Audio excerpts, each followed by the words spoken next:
Welcome to my YouTube channel commerce confusions. मैं ममता पृष्टि आज आप सबका स्वागत करती हूँ अपने चैनल कॉमर्स कंफ्यूजन्स में।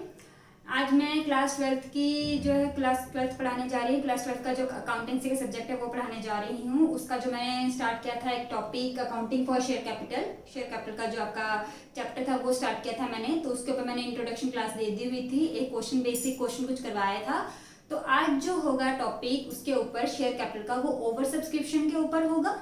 ठीक है, ओवर सब्सक्रिप्शन के ऊपर होगा और थोड़ा सा कॉलम एरियर। पहले क्वेश्चन के ऊपर चलने से पहले मैं बता दूं कि ओवर सब्सक्रिप्शन क्या होती है और कॉलम एरियर क्या होती है। ठीक है, तो पहले तो आपको पता सब्सक्रिप्शन जैसे मैंने बताया था, authorised capital, issued capital, subscribed capital, called up and paid up, ये मैंने बताया था। तो सब्सक्राइब का मतलब क्या हो, जितने जैसे हमने इशू किए तो लोगों ने कितने उसमें से अप्लाई किए वो हो गया सब्सक्राइब। ठीक है ना। अब जब फॉर एग्जाम्पल जैसे मैं एक एग्जाम्पल लूँ कि मैंने अगर इशू किया 10,000 तो अगर लोगों ने दे दिया वहां से 12,000 के लिए अप्लाई कर दिया तो इसका मतलब ज्यादा अप्लाई हो गया। ठीक है ना, ज्यादा कितना हुआ, 2,000 का ज्यादा अप्लाई हो गया। ठीक है, तो ये जब ज्यादा हो जाए उसको हम बोलते हैं ओवर सब्सक्रिप्शन।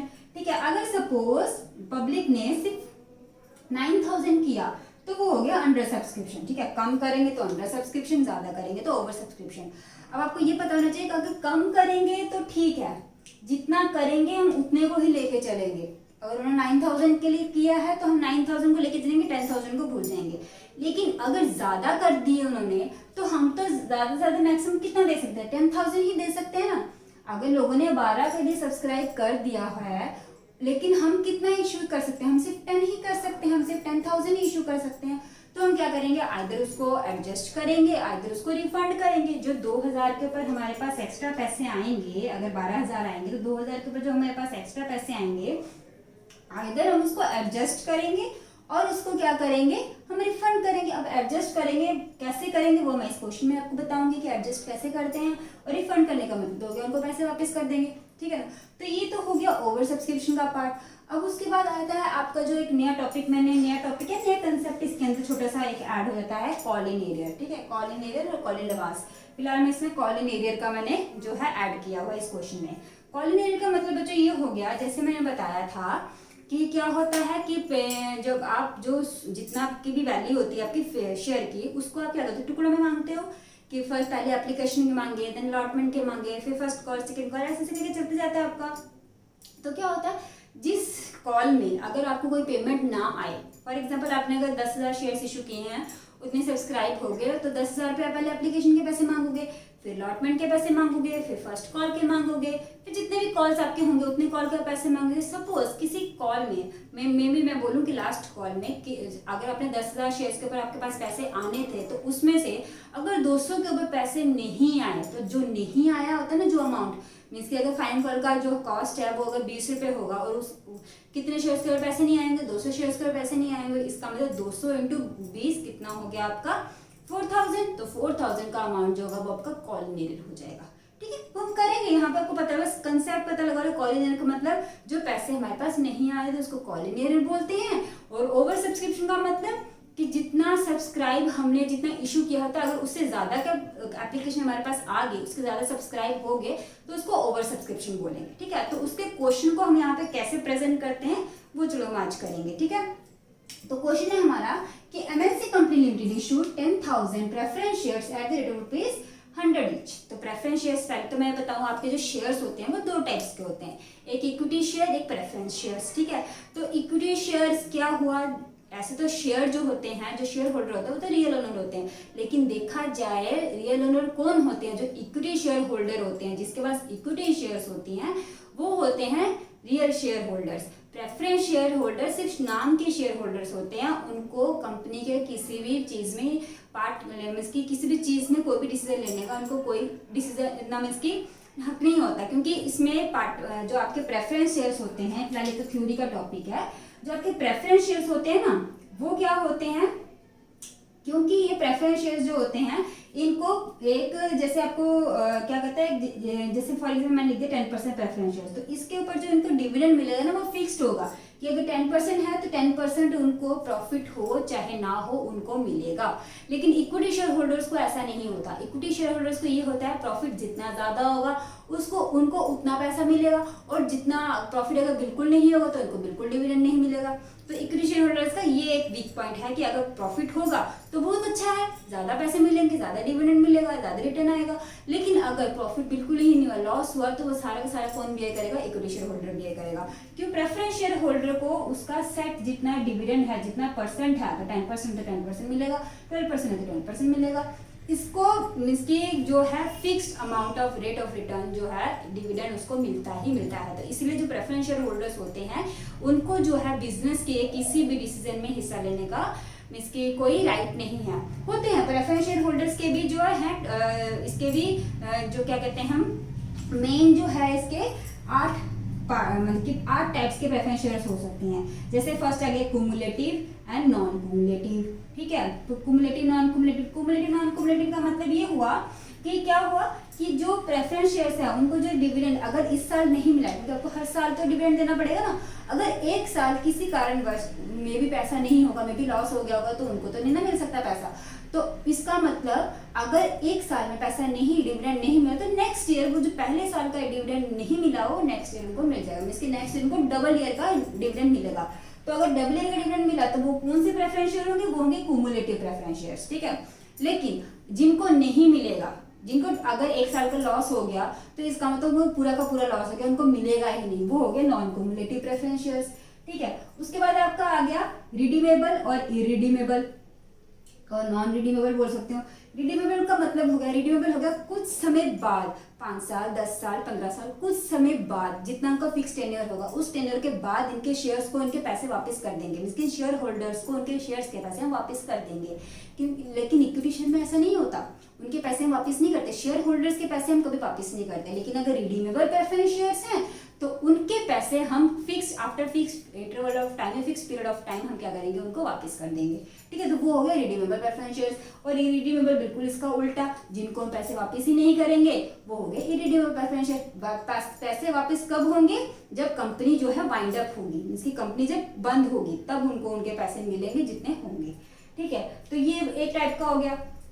फिर आपका आ जाता है पार्टिसिपेटिंग और नॉन पार्टिसिपेटिंग। ठीक है, पार्टिसिपेटिंग और नॉन पार्टिसिपेटिंग। अच्छा, पार्टिसिपेटिंग क्या हो गया? जो प्रेफरेंस शेयर होल्डर्स को राइट होगा कंपनी के डिसीजन में हिस्सा लेने की, तो वो होंगे पार्टिसिपेटिंग प्रेफरेंस शेयर्स। मतलब जो कंपनी मीन्स की जो प्रेफरेंस शेयर्स कंपनी के कोई भी डिसीजन होगा उसमें वो हिस्सा ले सकते हैं, उसमें वो अपना पॉइंट रख सकते हैं, तो वो होंगे पार्टिसिपेटिंग प्रेफरेंस शेयर्स।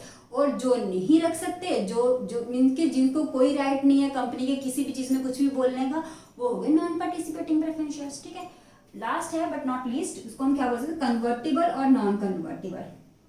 ठीक है, कन्वर्टिबल और नॉन कन्वर्टिबल।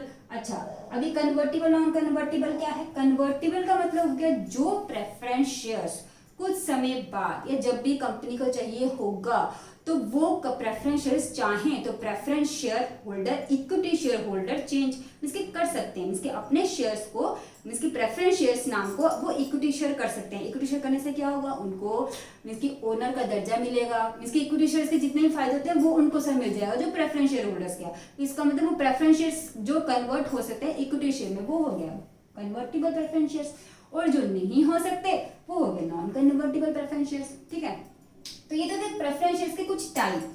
ठीक है, तो इक्विटी शेयर्स का कोई टाइप नहीं होता। इक्विटी शेयर वैसे ही होता है कि मीन्स की बिजनेस के जो रियल ओनर्स होते हैं, लॉस होगा तो इक्विटी शेयर बेयर करेंगे, प्रॉफिट जितना ज्यादा होगा वो इक्विटी शेयर सब लेंगे। तो इक्विटी शेयर को एक तरह से देखा जाए वो ओनर है तो ओनर का अगर प्रॉफिट है तो प्रॉफिट उसी को मिलेगा, लॉस है तो लॉस भी वही बेयर करेगा। ठीक है, तो ये है थोड़ा सा डिफरेंस इक्विटी शेयर और प्रेफरेंस शेयर्स में। ठीक है, तो यहाँ पे क्या बोल रहा है कि एमएनसी कंपनी ने क्या कौन से शेयर्स इशू किए हैं? Preference shares. जर्नल एंट्रीज में कोई इसकी फर्क नहीं आएगा, इक्विटी शेयर हो या प्रेफरेंस शेयर्स हो कोई फर्क नहीं आएगा, बस इसके कंसेप्ट में थोड़े से चेंजेस हैं।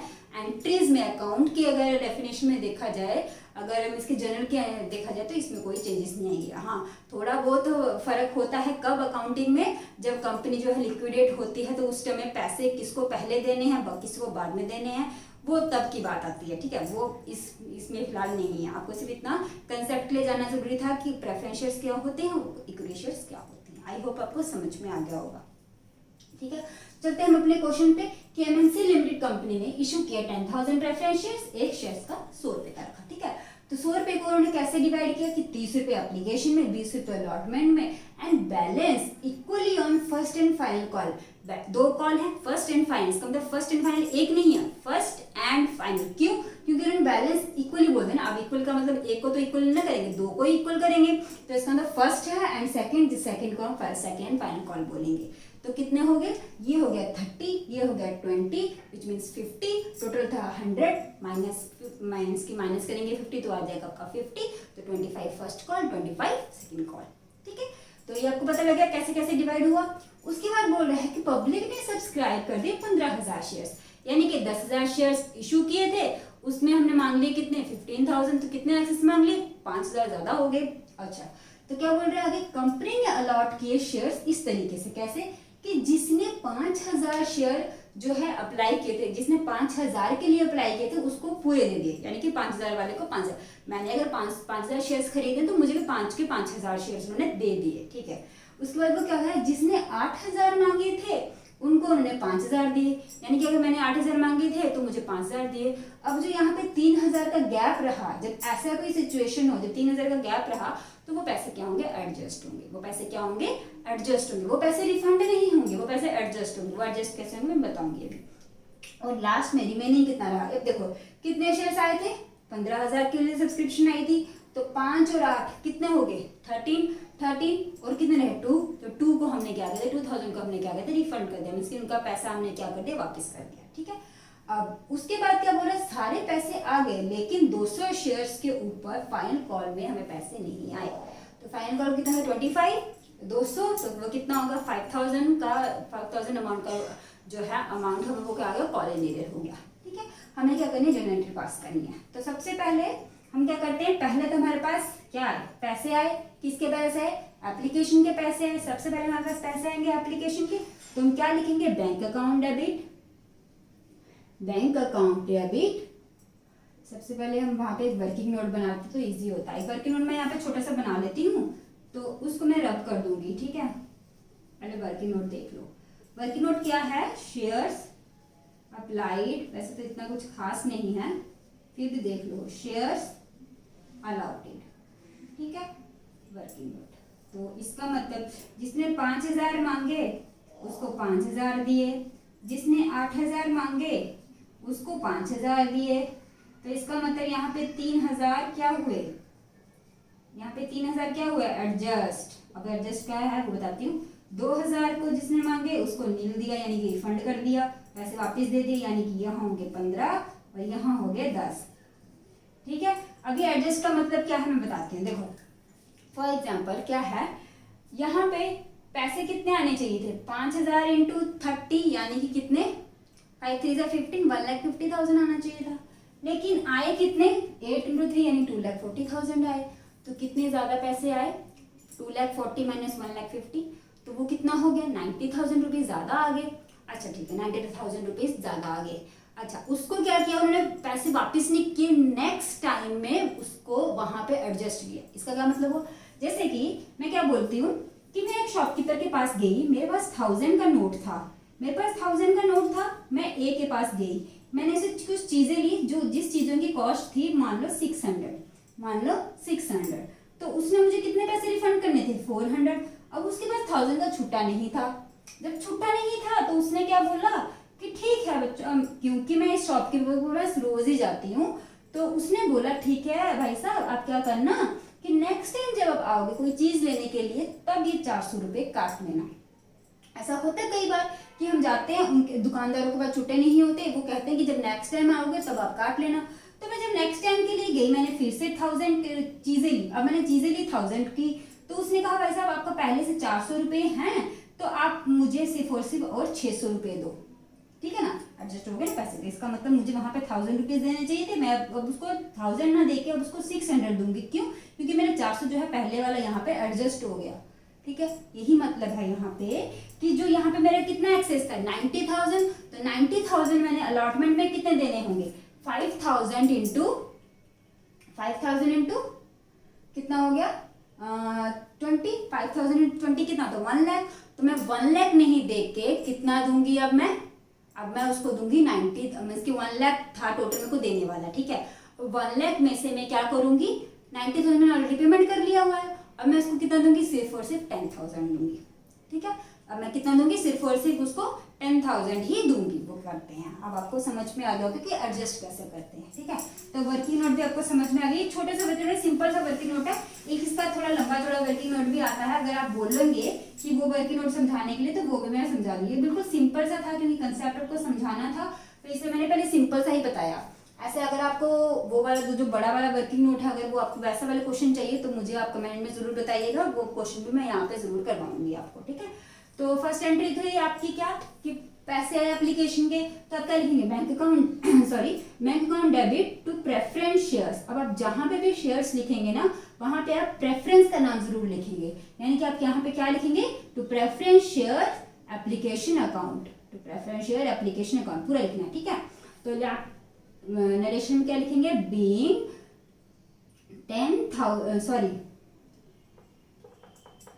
Preference shares application money received on, कितने शेयर्स पे पैसे आए फिलहाल के लिए, अभी 15,000 पे। हमारे पास एप्लीकेशन के पैसे 15,000 पे आए ना, तो हम लिखेंगे 15,000 on 15,000 preference shares at the rate of ₹30, क्योंकि एप्लीकेशन के पैसे कितने थे बच्चों, 30, तो हम लिख देंगे यहाँ पे 30। तो ये कितना हो जाएगा, ये हो जाएगा आपके पास 5 3 45, तो ये 45,000 होगा, सॉरी 45 में 4,50,000 होगा, 4,50,000, तो ये होगा 4,50,000। ठीक है, 4,50,000 है। अब क्या करेंगे आप ट्रांसफर करते हैं एंट्री, नेक्स्ट एंट्री को आप क्या करते हैं, ट्रांसफर करते हैं, तो उसको क्या लिखेंगे आप, preference shares application account debit to, सबसे पहले आप प्रेफरेंस शेयर कैपिटल में भेजोगे, प्रेफरेंस शेयर कैपिटल अकाउंट। ठीक है, उसके बाद आप क्या करोगे, एडजस्ट करोगे, एडजस्ट उसके नेक्स्ट स्लॉट में करते, नेक्स्ट कौन सा, एप्लीकेशन के बाद कौन सा स्लॉट आता है आपका, अलॉटमेंट का, तो लिखेंगे to preference share allotment account, जहां पे आप एडजस्ट करोगे। ठीक है, to preference share allotment account, और जिनको आपने वापस किया उनको पैसे वापस कर दोगे ना, तो टू बैंक अकाउंट। ठीक है, टू बैंक अकाउंट, यही थी आपकी मेन एंट्री। तो बीइंग क्या लिखेंगे, 10,000 preference shares, being 10,000 preference shares transfer to preference share, sorry application money transfer to, ठीक है, application money transfer to preference share capital account 3,000 preference share application money, 3,000 preference share application money adjusted at the time of allotment, पूरी कहानी लिखनी है जो हुआ यहाँ पे। ठीक है, adjusted at the time of allotment, at the time of allotment, and balance money is refunded, and balance amount is refunded. ठीक है, आई होप आपको समझ में आ गई। एंट्री क्या की मैंने कि क्या की कि मेरे पास पैसे आए थे 4,50,000, लेकिन मैं उसमें से ट्रांसफर कितना कर सकती हूँ, 10,000 के ऊपर 10,000 शेयर का 30 रुपए के हिसाब से हुआ 3 लाख, तो मैंने 3 लाख यहाँ पे ट्रांसफर कर दिया। ठीक है, अब जो 3,000 के शेयर्स थे, 3,000 का एक्सेस अमाउंट था, तो 3,000 इंटू 30 वो कितना हो गया, 90,000। तो 90,000 को मैंने यहाँ पे नेक्स्ट स्लॉट पे एडजस्ट करने के लिए रख दिया, एंड 2,000 के ऊपर 30 वो कितना हो गया, 60,000।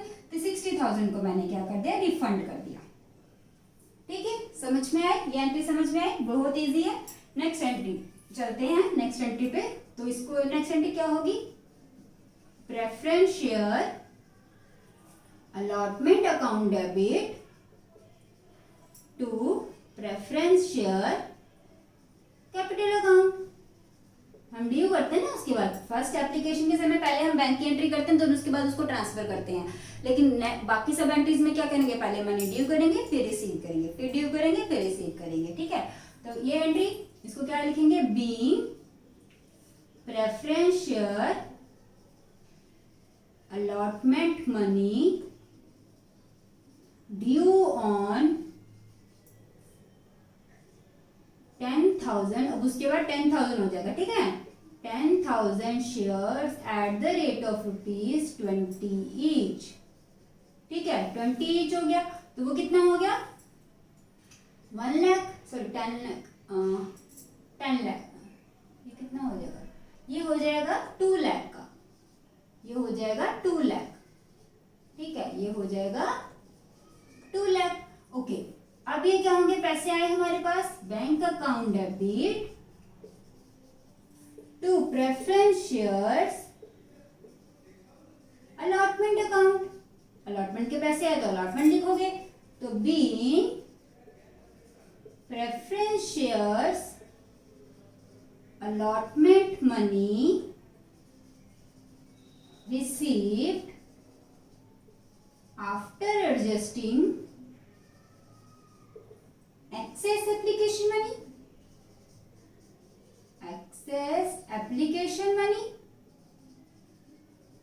ठीक है, तो वो कितना होगा, वो होगा आपके पास 2 लाख आने वाले थे, उसमें से आपने 90,000 एडजस्ट कर दिए, ये तो मिल चुके हैं ना आपको। अब आपको यहीं पे एडजस्ट करने हैं नेक्स्ट स्लॉट पे। तो अब यहाँ पे एडजस्ट कर दोगे तो आपको कितने मिलेंगे, अब आपको मिलेंगे 1,10,000। ठीक है, समझ में आया, ये था एडजस्टमेंट। जैसे मैंने बताया कि 1000 का छुट्टा नहीं था, उसके पास आपने 600 की चीजें ली तो आपका 400 रुपया बच गया, तो वो 400 रुपया अब आपको उसने दुकानदार वाले ने नहीं दिए, तो उसने कहा कि जब आप नेक्स्ट टाइम आओगे तब आप कोई चीज लोगे तो उस टाइम वो पैसे एडजस्ट हो जाएंगे। तो वैसे ही क्या किया, नेक्स्ट टाइम जब मैंने ये देना था, अब मैं उसको कितना दूंगी 1,10,000, क्यों, क्योंकि मैं पहले 90 उसको दे चुकी हूँ। सिंपल। ठीक है, चलो उसके बाद नेक्स्ट जो है आपका क्या आता है कि preference shares first call account debit to preference shares capital account. ठीक है, be preference shares first call money due on 10,000 preference shares at the rate of ₹25 each, at the rate of ₹25 each। तो वो कितना हो गया, वो हो गया 2,50,000, वो हो गया 2,50,000। ओके, अब ये पैसे आ गए, bank account debit to preference share first call account. तो यहाँ पे क्या लिखेंगे, being preference shares first call money received, क्योंकि आपको जो पैसे नहीं आए वो सेकंड कॉल के टाइम पे नहीं आए, फर्स्ट कॉल के तो पूरे पैसे आ गए। तो वो कितना हुआ 2,50,000। अब बारी आती है आपके सेकंड कॉल की, वो हम यहाँ पे करते हैं। ठीक है, इसको रब करके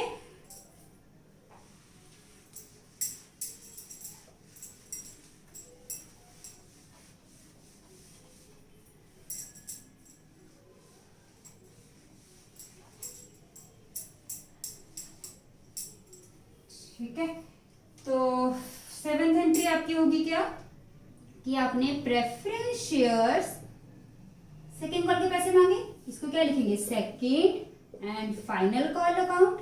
पूरा जगह नहीं होगी फिलहाल मेरे यहाँ पे। Final call account debit to preference shares capital account. Simple, जैसे ड्यू की एंट्री होती है वैसे आपने ड्यू कर दिया। तो be preference shares second and final call money due on 10,000 preference shares at the rate of ₹25 each। जैसे आप लिखते हैं वैसा ही। ठीक है, वो कितना हो गया 2,50,000 अगेन। ठीक है, 2,50,000 इसके सामने 2,50,000। अब इसमें क्या होगा कि 200 के ऊपर पैसे नहीं आए, तो अब जब पैसे नहीं आए तो पैसे कम आए, इसका मतलब एक उस टाइम के लिए आपको लॉस हो गया तो लॉस को हम क्या करते हैं, डेबिट करते हैं।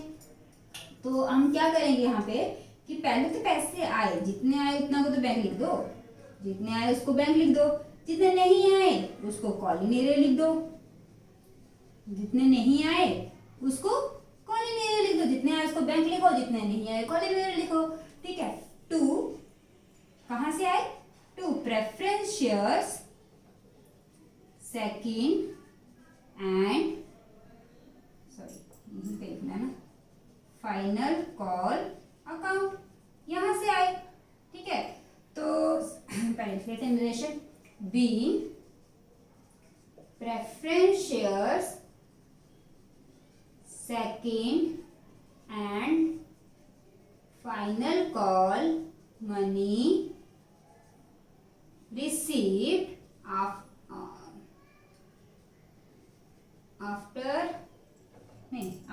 एक्सेप्ट लिखिए, एक्सेप्ट ऑन 200 शेयर। सारे पैसे तो आ गए लेकिन 200 शेयर्स के ऊपर हमारे पास पैसे नहीं आए। ठीक है, तो सबसे पहले इसका टोटल पैसा कितना होता था, 2,50,000 होता था। अच्छा 2,50,000 होता था। ओके, अब उसमें से 200 के ऊपर पैसे नहीं आए तो 200 इंटू 25 25 का था ना सेकेंड कॉल का जो अमाउंट, तो 200 इंटू क्या होता है 225 इक्वल टू 5,000। तो इसमें से 5,000 माइनस कर दो तो आपके पास पैसे है 2,45,000। ठीक है, सिंपल कॉलिंग की एंट्री यही है, सिंपल कि जब पैसे नहीं आएंगे उसको आप डेबिट कर दो। फिर अगर सपोज यहाँ पे बोला होता कि पैसे आ गए, तो जब आगे होते आगे करते bank account debit to calling account, simple पैसे आए कहाँ से आए, कॉलिंग पे। अगर यहाँ पे बोला होता तो फिलहाल इस क्वेश्चन में नहीं बोला कि कॉलिंग के पैसे आ गए, अगर आ गए तो हम क्या लिखेंगे, पैसे आए तो बैंक अकाउंट डेबिट, कहाँ से आए कॉलिंग से आए तो कॉलिंग अकाउंट। ठीक है, तो आई होप आपको ओवर सब्सक्रिप्शन के अंडर सब्सक्रिप्शन तो सिंपल ही था जो मैंने पहले कराया था, उसको आप अंडर सब्सक्रिप्शन में भी कर सकते हैं। ठीक है, तो अंडर सब्सक्रिप्शन ओवर सब्सक्रिप्शन का कंसेप्ट हो गया आपका, कॉलिंग एरियर का जो छोटा सा कंसेप्ट था फिलहाल कॉलिंग एरियर से जुड़ा हुआ है फॉर फ्यूचर, वो हम आगे भी करेंगे। तो कॉलिंग एरियर का कंसेप्ट भी आपका हो गया है आधा अधूरा, तो उसके बाद हम नेक्स्ट स्टार्ट करेंगे। पहले तो प्रीमियम के ऊपर डिस्काउंट का भी थोड़ा बहुत कंसेप्ट मैं आपको बता दूंगी नेक्स्ट क्लास जो कि आपकी इसके ऊपर प्रीमियम की होगी। ठीक है बच्चों, अगर आपको मेरी क्लास पसंद आई तो प्लीज लाइक जरूर कीजिएगा, लाइक करने के साथ साथ शेयर भी जरूर कीजिएगा। और अगर कुछ भी डाउट आता है कहीं में भी किसी भी पॉइंट में अगर डाउट है तो प्लीज कमेंट बॉक्स में जरूर कमेंट कीजिएगा, सो दैट मुझे पता लग सके कहाँ पे मीन्स कि आपको समझ में नहीं आ रहा, तो वो चीज़ मैं जरूर क्लियर करने की कोशिश करूंगी यहाँ पे। और प्लीज लाइक सब्सक्राइब करना मत भूलना, सब्सक्राइब करने के साथ साथ जो आपका बेल आइकन है उसको जरूर क्लिक करना, उसको ऑल पे सेट करना। ठीक है, तो कोई भी वीडियो मैं अपलोड करूँ तो उसकी नोटिफिकेशन आपको जरूर आ जाएगी। Thank you for watching my video.